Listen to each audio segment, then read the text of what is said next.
Assalamualaikum warahmatullahi wabarakatuh. Selamat siang anak-anakku kelas 12 TKJ. Ya, kita lanjutkan materi pembelajaran jarak jauh tentang mata pelajaran teknologi layanan jaringan.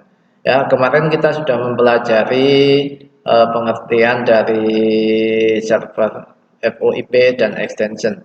Untuk hari ini kita lanjutkan yaitu tentang pengertian dan proses kerja PBX pada server subswitch. Ya.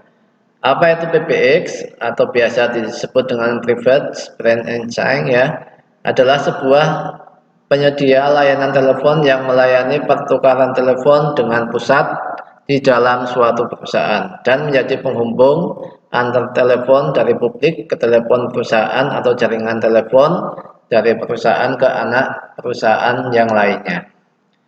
PBX menghubungkan antara telepon dalam perusahaan dengan jaringan internal, menghubungkan juga telepon dalam perusahaan dengan jaringan telepon publik.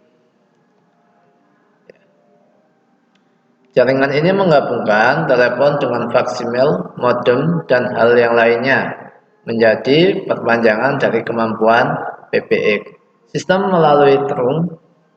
Oleh karena itu, telepon dengan sistem PBX tidak hanya berfungsi untuk kegiatan menelepon ya. Jadi untuk telepon dengan sistem PBX ini tidak hanya untuk kegiatan telepon, tapi juga bisa untuk mengirimkan sebuah fax atau digunakan untuk modem untuk mengakses sebuah internet.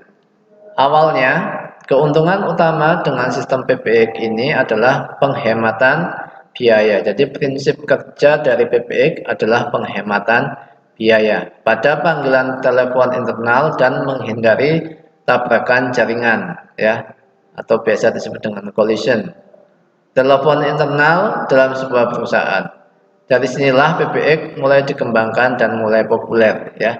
Karena tujuan utamanya dari sistem PBX ini adalah penghematan, sehingga proyek ini mulai dikembangkan dan mulai saat ini banyak digunakan. Berikut adalah proses kerja PBX pada server subswitch ya. Kalian bisa lihat ini adalah rangkaian kerjanya. Ada internet, kemudian ke modem atau kabel DSL, masuk ke wireless router, masuk ke komputer, kemudian bisa ke device telepon ya, bisa telepon handphone atau tradisional phone. Sebuah sistem IP PBX terdiri dari satu atau lebih telepon ISIP ya. Server IP PBX dan secara opsional VoIP gateway untuk terhubung ke jalur server klien SIP baik berupa software atau perangkat keras berbasis ponsel. Mendaftar ke server IP PBX dan ketika mereka ingin membuat panggilan, mereka meminta IP PBX untuk melakukan panggilan. Nah, itu adalah proses kerjanya. IP PBX memiliki daftar semua ponsel atau pengguna dan alamat sesuai dengan SIP mereka.